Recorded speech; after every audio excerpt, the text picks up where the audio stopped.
كيكلف لنا واحد الميزانيه مهمه ضخمه. الا بدينا في هذا الشيء ديال الفرز والتثمين ديال هاد النفايات، هذا مهم بالنسبه لنا، كيبدا من الصغر. هذا هو الغايه من هذا هو الزياره هذه التربيه كتبدا من الصغر. هذا داخل في هذه الحمله اللي كنطلقوها كل سنه.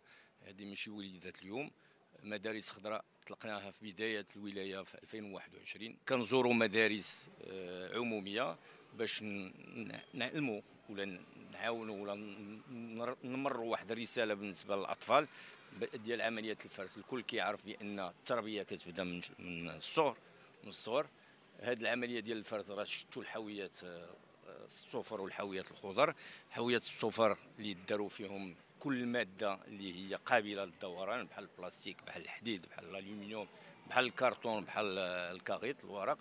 كنعرفوا بان ميزانيه الدار البيضاء ولا جماعه الدار البيضاء المخصصه لهذا القطاع ديال النظافه كتاخذ واحد الميزانيه ضخمه اللي هي مليار و300 مليون قلناها وعاود قلناها.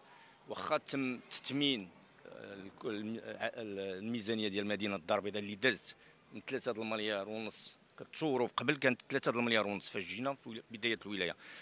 هاد ديك 3 المليار ونص كانت كتمشي منها 1 المليار و300 مليون مخصص غير للنظافه. دابا وصلنا ل 5 المليار ديال الدرهم، ولكن واخا هكاك باقي كانت الكلفه ديال هذا القطاع هذا هي مليار و300 مليون.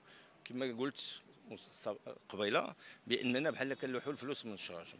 عمليه الدوران والفرز، عمليه الفرز بلوتو خاصها تبدا من الصغر. هذه هي الغايه من هذه الحمله التحسيسيه في المدارس الخضراء اللي قلت كما سبق وقلت ماشي وليدات اليوم. عطينا الانطلاقه ديالها في بدايه الولايه ديالنا في 2021.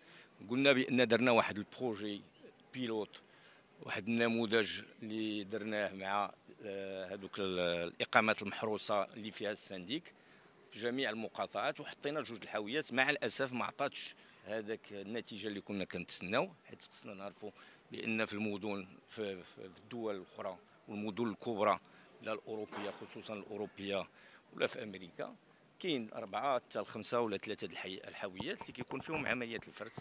لهذا هذوك كيتمنوا هذوك النفايات ديالهم. لهذا حنا خصنا نمشيو في هذا الاطار هذا. حنا معطلين في هذا الاطار هذا الشيء هذا كياخذ وقت. قلتي لي حمله توعيه، راه خصنا واحد الوقت ديال التوعيه عاد غادي نوصلوا له.